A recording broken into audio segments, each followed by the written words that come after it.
Lina Abi Rafeh, thank you so much for being with us. You were named one of the 100 most influential people for gender policy in 2018, and you are currently running the Institute for Women Study in the Arab World in Lebanon, and you're going to be running it from the New York office as well. Thank you so much for being here with us. We really appreciate all of the work that you're doing. Because you're doing it towards a cause that you really care about. Can you please start by telling us a bit about your background? Well, I was very young when I first started to understand gender issues, inequality, violence against women, all of the things that for me as a young person, I was 14 years old, I was very young, I couldn't understand why that was happening. And I just felt like it was so wrong and we had to do something to stop it. I felt like it could be prevented, it could be changed, something had to be done, and that I had to be the person to do it.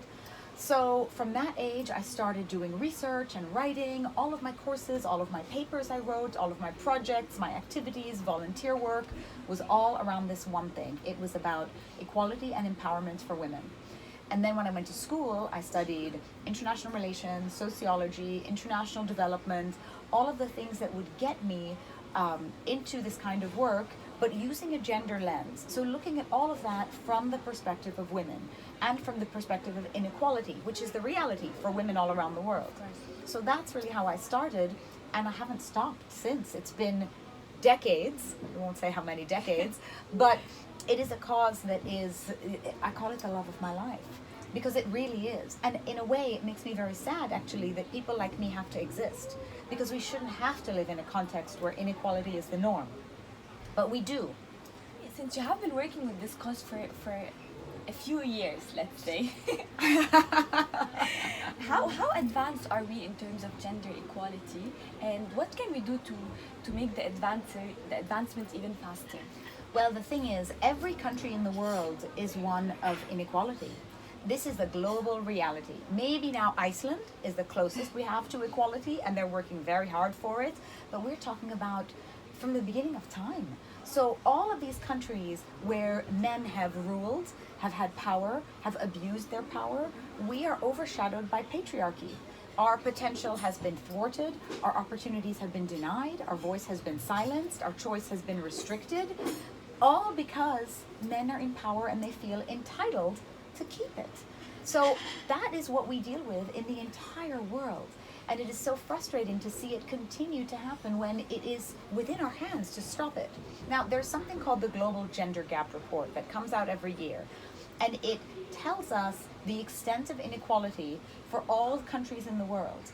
And right now, Lebanon is among the 10 worst countries to be a woman. And that means that this country, like the neighbors, like other countries in the region, like other countries in other parts of the world, has a lot of work to do in order to level the playing field. So this for me is something that is a cause of my life, and something that I probably won't see resolved before I die, but it doesn't matter. It's worth the fight, and it's something that I will continue to do with every breath that I have. And I really respect that you're doing everything towards the cause that you really believe in, and you're trying to spread the right image about feminism. Talking about that, how do you really define feminism, and what would you say to the people that think that this movement is towards destroying man? The reality is that feminism is about equality. But the equality that we have is built on male domination of women, male oppression, discrimination against women. And that's the reality. And I think men need to own up to that. Men need to really step up and do their part to fix things, because they have enjoyed this power too long and they have abused it for too long. So feminism is the movement that is against the patriarchy. Feminism is about working for a better world for women and girls, one that we deserve. What's important about feminism is this: it has made great games for women and even for men, and people need to understand that. They very quickly say feminism, and either they dismiss it or they don't think they need it anymore. They think we have all the equality we need. That's wrong. And I tell young women especially all the time, because they say, oh, I'm not a feminist. And I say, well, I see that you're studying in university. You have the feminist movement to thank for that. I see that you're wearing pants. You have the feminist movement to thank.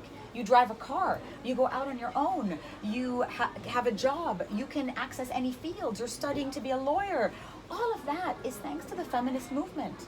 You have a certain extent of reproductive rights and sexual freedom. You can go buy contraception most of the time in most countries.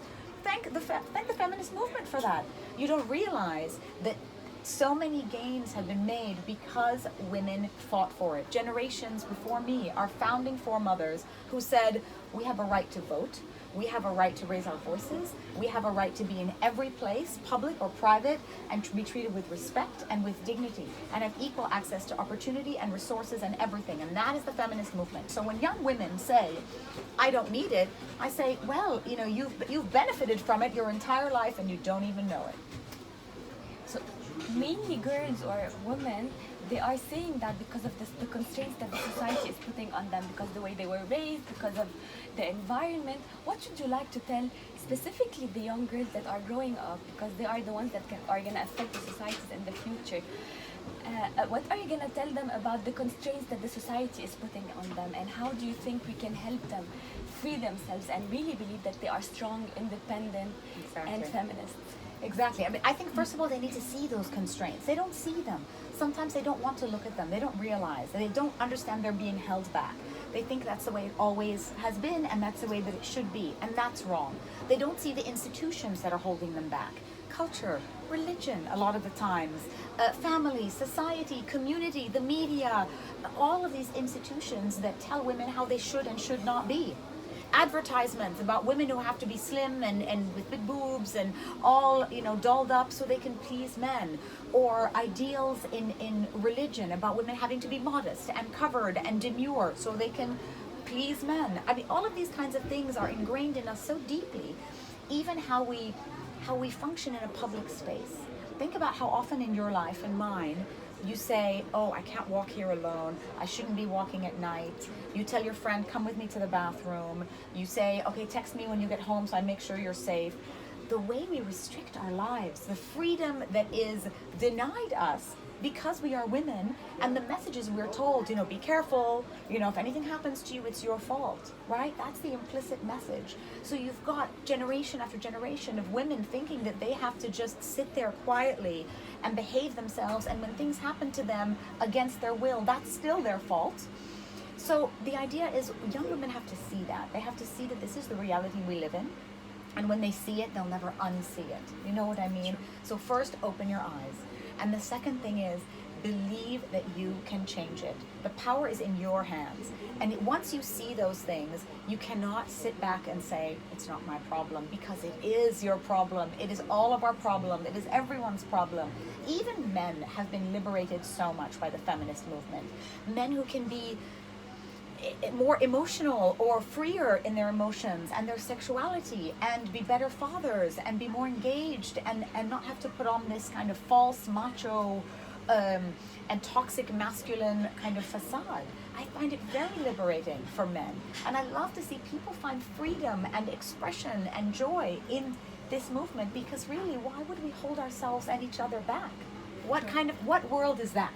So I think these young women need to know that they have the power to make the change they want, and they have the responsibility to build the world that they want to see, the world that they want to live in.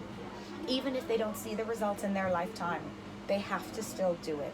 They can't pretend that they are immune to it, or that they can enjoy the benefits without doing the work. I totally agree on everything that you have been saying, and really we need to be able to see the constraint. If you don't know that there is a problem, you're not going to be able to solve the problem. So step one towards it is exactly seeing the problem. And you are doing something about it. I mean, you are an example to young women, because you have seen the problem and you've decided to confront the problem. So that is courageous, and that deserves applause and recognition, and it's also contagious. You know, when women see that you have said, I'm not going to stand and let this happen to me or to other women or other girls, you've done it in the way that you know how. And I think that's fantastic, because what we tend to think is, unless we are the head of an organization or the head of a nation, we can't do anything. But that's wrong. Because there are so many ways that you can make influence, even in your small space, whatever your space is. Take your space and make it feminist, and make it equal, make it better than how you found it. And you can start from something small and then end up, maybe you're going to be doing a big impact. But like, you have to start somewhere. You have to start somewhere. Exactly right. some girls are gonna be watching your video and they're gonna feel that they want to start and maybe they don't know how, and they're gonna ask us to reach out to you and ask you some questions about the steps that they need to take into becoming feminist, strong, independent women. Would you be available to hear from them? Always, every day, all the time. Absolutely. I would love for young women to reach out, to contact me, to contact the Institute, to care about this enough to want to do something. For me, I get up every day for this.